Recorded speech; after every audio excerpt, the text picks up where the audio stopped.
ഞാൻ വണ്ടി ഓടിച്ചു ജാക്ക സിയറ, പുതിയ സിയറ. പണ്ട് സിയറ ഉണ്ടായതേ KL1D1 എന്ന വണ്ടി, ഗ്രേ കളറിൽ വണ്ടി. അന്നത്തെ കാലത്ത് ഏറ്റവും വലിയ അട്രാക്ഷന്. ഞാൻ ഒരുപാട് വർഷം സിയറ ഓടിച്ചിരുന്ന ആളാണ്. അത് വീണ്ടും പുതിയ സിയറ വന്നപ്പോൾ ഞാൻ ഓടിച്ചു. നീ വളരെ ഇഷ്ടപ്പെട്ടു. ഭയങ്കര ചേഞ്ചാണ്. അപ്പൊ സിയറയും പണ്ട് സിയറായിട്ട് കമ്പാരിസൺ ഇല്ല. എല്ലാ ലേറ്റസ്റ്റ് ടെക്നോളജിയും ഉണ്ട്. അപ്പൊ എനിക്ക് ഇഷ്ടപ്പെട്ടു. ഞാനൊരു വണ്ടി എടുക്കാൻ തന്നെ തീരുമാനിച്ചു. മഞ്ഞ കളറുണ്ട്. അത് എനിക്ക് വളരെ ഇഷ്ടപ്പെട്ടു. ഞാൻ ഓടിച്ച വണ്ടി പെട്രോൾ വണ്ടിയാണ്. ടാറ്റയുടെ പുതിയ എഞ്ചിനാണ്. വളരെ നന്നായി. മാത്രമല്ല സേഫ്റ്റിയെ സംബന്ധിച്ച് വളരെ അധികം സൗകര്യങ്ങളാണ്. നമ്മൾ പ്രതീക്ഷിക്കാത്ത സൗകര്യങ്ങളാണ്. നമ്മൾ സാധനം വണ്ടി ഓടിക്കുന്നത്, ഈ വണ്ടി നമ്മളെ നയിക്കുന്നതായിട്ടാണ്. വണ്ടി നമ്മുടെ എററുകളെ കറക്റ്റ് ചെയ്ത് പോകുന്നു എന്നുള്ളത് വളരെ രസകരമായ ആ ടെക്നോളജിയുടെ ഒരു വളർച്ച അത്ഭുതപ്പെടുന്ന. അതൊരു ഇത്രയും കുറഞ്ഞ വിലയ്ക്ക് ഇന്ത്യയിൽ ലഭ്യമാക്കാൻ ടാറ്റയ്ക്ക് കഴിഞ്ഞു എന്ന് പറയും.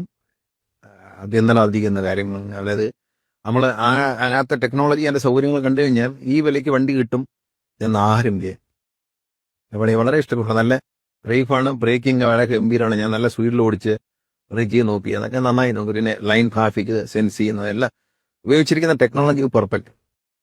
ഞാൻ ഒറ്റക്കാര്യം പറഞ്ഞു, നമ്മൾ വണ്ടിയെ ഗൈഡ് ചെയ്യുന്നവരെ വണ്ടി നമ്മളെ ഗൈഡ് ചെയ്യും.